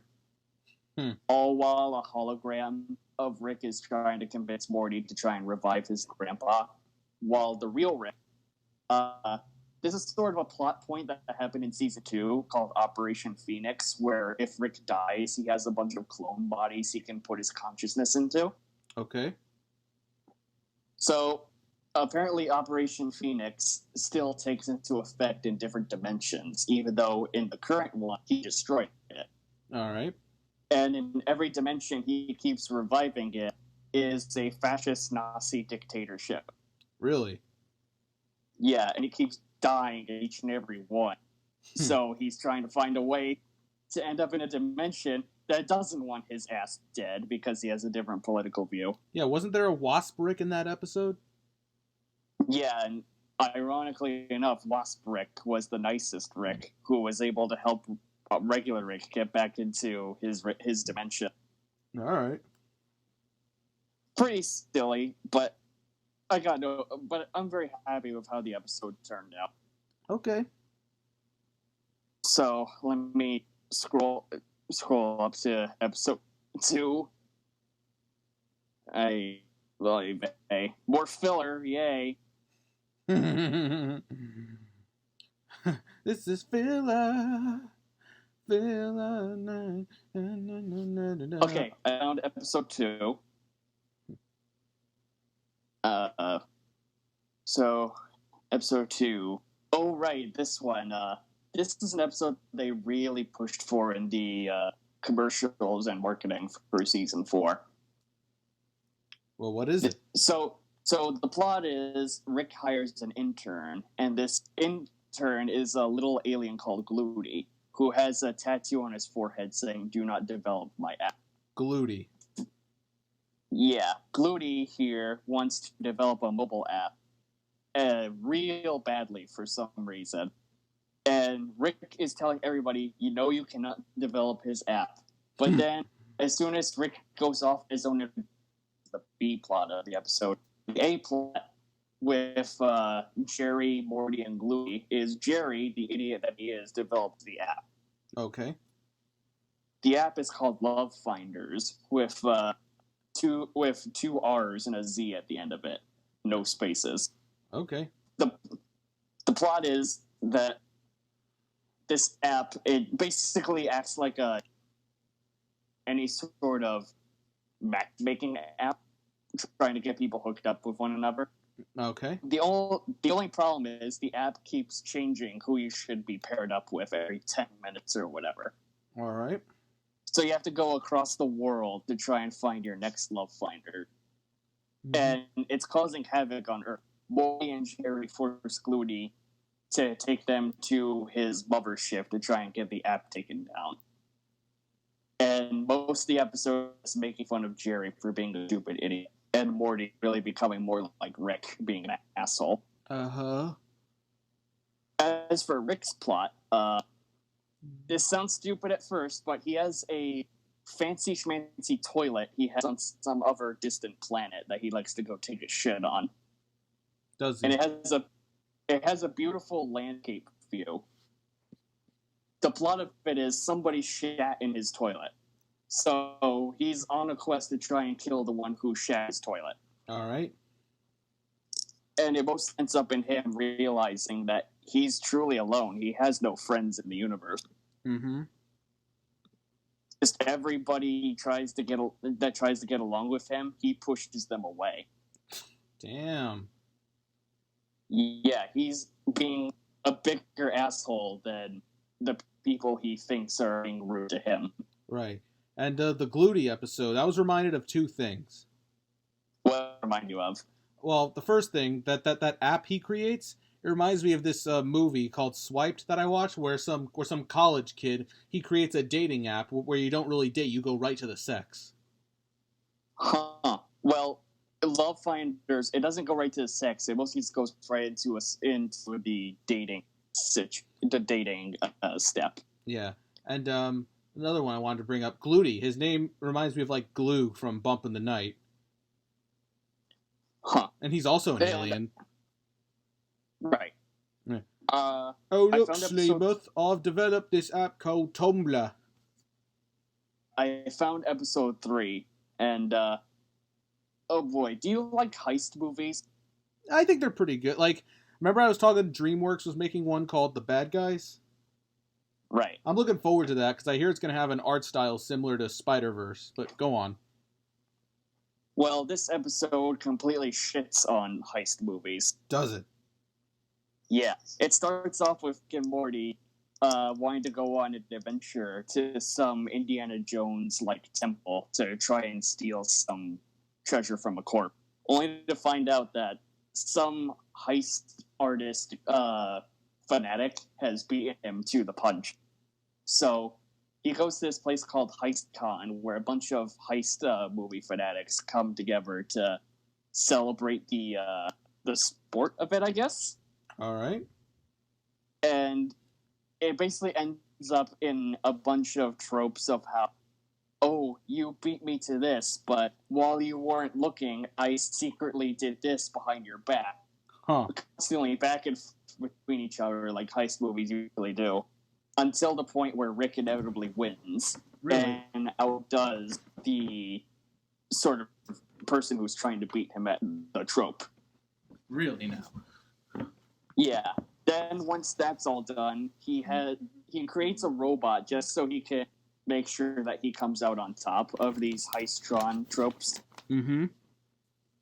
And Heisttron makes it so Rick has it so everybody in the con tears apart every single square inch of the con, including the fanatic that beat Rick to the punch. They just rip his flesh and heart out of his body. Wow. Yeah, and then Heisttron goes completely insane trying to heist every single planet in the universe. Mm. So Rick creates a Randotron to try and beat Heisttron at his own game. And plot twist, Randotron turned to be just as evil as Heisttron. Wow. And then the two of them end up in a battle of contradictions between one another until Rick wins. So many Trons. And they find a way to add Mr. Poopy Butthole back into the plot. Huh. That basically spoiled the entire episode, but I feel like I had to because, holy shit, how do you keep track of all this? Yeah, like, it's like Heisttron, Randotron, Hooba-Doobatron. Basically. But one of my favorite lines from the episode was Rick at the beginning of Heist Con. Mm-hmm. Everybody booing him because he hates heist. And Rick goes, "Your boos mean nothing. I've seen what makes you cheat. Every breath you take is increased my self-esteem." I don't know why, but that just seems so meta in the current era we live in. Yeah. Because of a bunch of haters and cancel culturists and whatnot. Yep. Yeah, your boos mean nothing. I see what makes you cheat. Wait. I've seen what makes you what? I've seen what makes you cheer. I like the subtlety of that.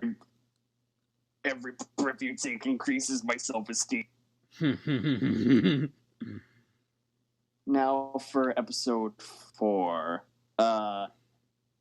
It's a bit of a silly episode to me because I really like the kind of thing the episode mocks and parodies. Mm-hmm. But before I image flash real quick, joke that I was talking about with Rick, your booze. Mm-hmm. Right here. Your boos mean nothing. I've seen what makes you cheer. I don't know if they posted your every breath you take increases my self-esteem, but I'll find it if I can. Okay, thanks. Now, episode 4. Yeah, episode 4. Huh. Also, I thought about another thing. What? Remember we were talking about cartoons with overarching stories? Right. I know somebody who thinks they're oversaturating the market. Well, who? Oh, it's just somebody I know. All right. I'm sure if he's watching, he'll know who he is. Well, yeah. I'm gonna show it to him and say, "Oh, I said you said you thought this way." And so episode 4. Basically, the episode comes down to making fun the shit out of Dungeons and Dragons, and just how fucking stupid it all is. All right. The plot is Morty wants a dragon after one off-screen adventures Rick and Morty.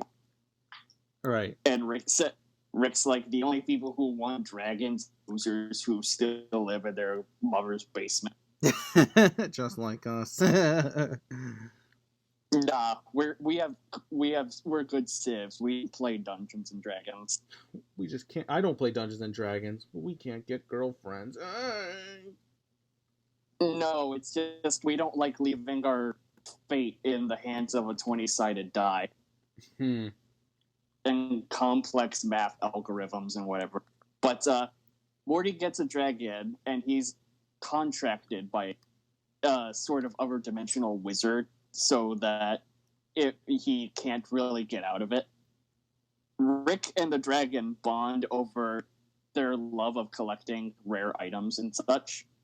Mm-hmm. To the point that he and the dragon soul bond. And this is a plot from season 3 where soul bonding is a very dangerous experience.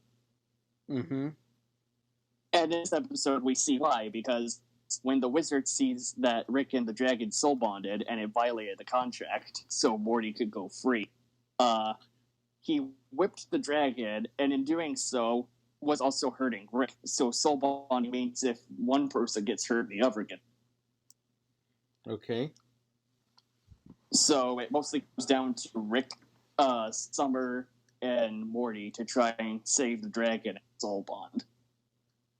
Mm-hmm. There's more things that go on, and it's a lot of sex jokes in the episode as well. Oh, but, well, it's Rick and Morty. I'd rather leave that to you guys just to watch for yourself. All right. And the B plot is of Jerry and this weird alien cat going on a trip to Florida. And it's a talking cat for some reason. I don't know. It's just more, oh, ho, ho, look at Jerry, he's stupid fucking idiot. Yeah. And I'll spoil how that plot ends. Rick finds Jerry and the cat. He scans the cat to see what it really is. And apparently it's an alien cat who is known to cause mass genocide across the universe. And it's so repulsive to the point that Rick, the iron-willed person he is, fucking wants to kill himself for it. And Jerry is on his feet crying, and they're forcing the cat to just fucking leave because of the atrocities it's done. Yep. I don't want to know what that cat was doing. Holy shit. It's disturbing, man. They don't show it. It's implied that whatever this cat has done is unforgivable. My God.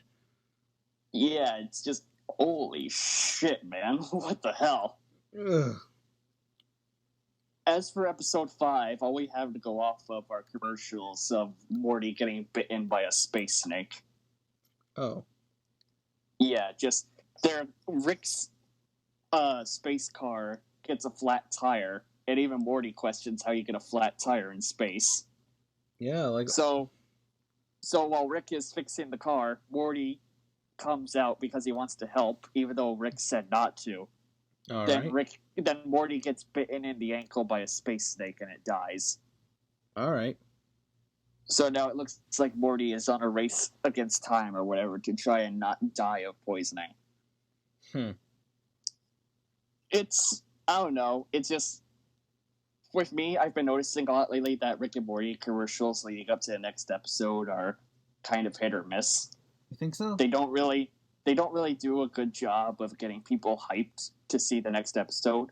All right. Like the episode 4 commercial, they played a part where Rick was strangling the dragon Okay. before they became best friends or whatever, and I was like, okay, that doesn't really seem all that exciting though. All right. It just seems like a very weird point to try and convince people to watch the next episode. But the episode 5 commercial does a better job at making me excited because it gets right to Morty being bitten. Nice. It's weird. I don't know. It's a mixed bag for me. Understandable. It sort of makes or breaks my enjoyment, and I could definitely say that I did enjoy episode 4 a lot more than I thought I would. I'm glad you did, man. Yeah, the commercial didn't really do it any justice.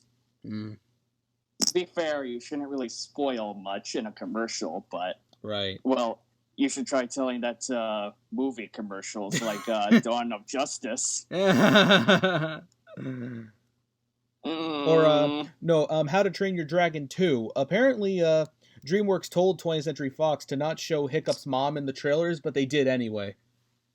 Oh, so they went against their back with that. Yeah, basically. Well, ain't that a load of horse shit? And I remembered the teaser trailer for Trolls. Like, it was so bad that a story artist at DreamWorks had to go on their Twitter.com, and they had to say that that the movie's not like that. Oh boy. Yeah. Bruh moment. Bit certified bruh moment. I mean, I like Trolls, but that's still a bruh moment. But yeah, that's what I got to say about Rick and Morty. Keep looking at my Twitter. I'll keep posting these little mini reviews throughout the rest of the season. All right. And then episode 5 is coming out very soon. I guess it's like a mid-season finale. So right. I'm going in with zero expectations from now on. I've learned to temper myself. Try telling that to Smash Community. Because we can't go a day without shitting on them. Yeah. I mean, they set it up for us. Yep. So, yeah, I got to say what I wanted to. And I believe that's all the topics for today. Yep, at least for now. So if we forget to do anything in post or whatever, let us know and try and cancel us if you can. You hear that, Coppa? Bring it on, Coppa, you bunch of boomers. Apparently, the people at Coppa don't even know how to use mobile phones. What? Yeah, they are the definition of a boomer. Oh my god, I had an English... Susan Wojcicki herself said that when she was interviewing Matt Pat. Oh my god. Yeah, but go on, you were saying? I had an English teacher in high school who said he didn't have a cell phone, and he's very sane compared to these Coppa guys. Oh boy. Yeah, and actually there were a couple of jokes I wanted to make before we end this. Go ahead. I rambled on really long with the Rick and Morty portion. Hooba-dooba. Anyways, I remember I was talking about the overarching story cartoons, how they're oversaturating. Right. I'm going to make a joke with Shrek here, talking to 2010 cartoons. Okay. Could you not have an overarching story for 5 minutes? And then I'm trying to think of, let's just say We Bare Bears, for example, pops up behind Shrek. Are we there yet? Nope. It's just more Shrek. It's more Shrek torture. I have another Shrek joke, actually. Hit me. This one's from Shrek the Third. He's like, instead of talking to Prince Charming, he's talking to the Smash community. All right. Oh, if you don't mind, could you kill me and then be impatient? You know, Prince Charming actually. Those do look pretty good on you. Oh, thank you. Do they come in men's sizes? Enough.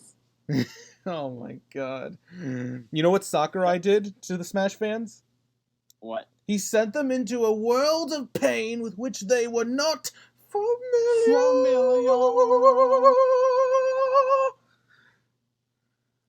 Oh, that my lungs aren't as good as they used to be. I want to try and make a Shrek joke too. It's Shrek looking at all the Smash forums. They're all in speculation mode. Do you think maybe that he's compensating for something?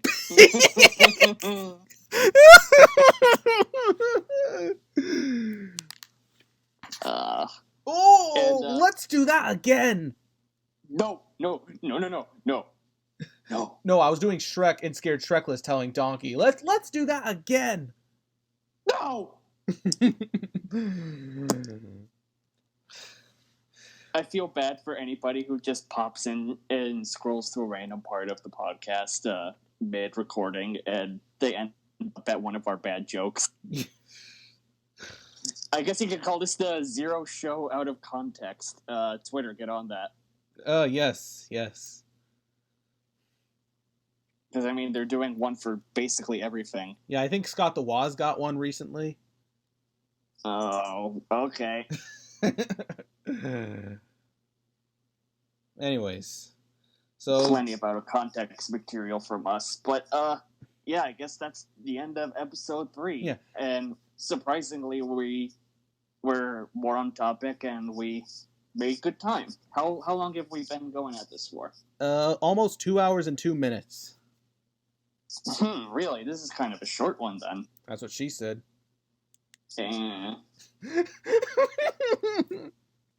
So I guess I'll do the ending last. Would you like to say anything before you do your outro? I actually do want to make another Shrek joke that ties into this. Go ahead. Let's hear it. End of story. Bye-bye. See you later. Ogres are like onions. Is that what you wanted to say? Nah. But go ahead. Do your regular outro, and then we'll kill recording, all that, blah, blah, blah. Well, you can do your outro first. All right. Well, then, this is Lightning Cayo signing off, and, yeah, my bad jokes. Yeah, forgive my bad jokes, too. I make better ones in my YouTube poop. I also make better ones in bed. You're gonna see why they call me Green Sonic in bed! And, I guess, the last lines before we kill recording, bring it on, Coppa. Yeah, bring it on, Coppa. I'm still going to be doing some videos, and, I'm not going down without a little bit of a fight. Also, if you want to see why they call me Green Sonic, because bring it on, ladies. I'm single, ready to mingle.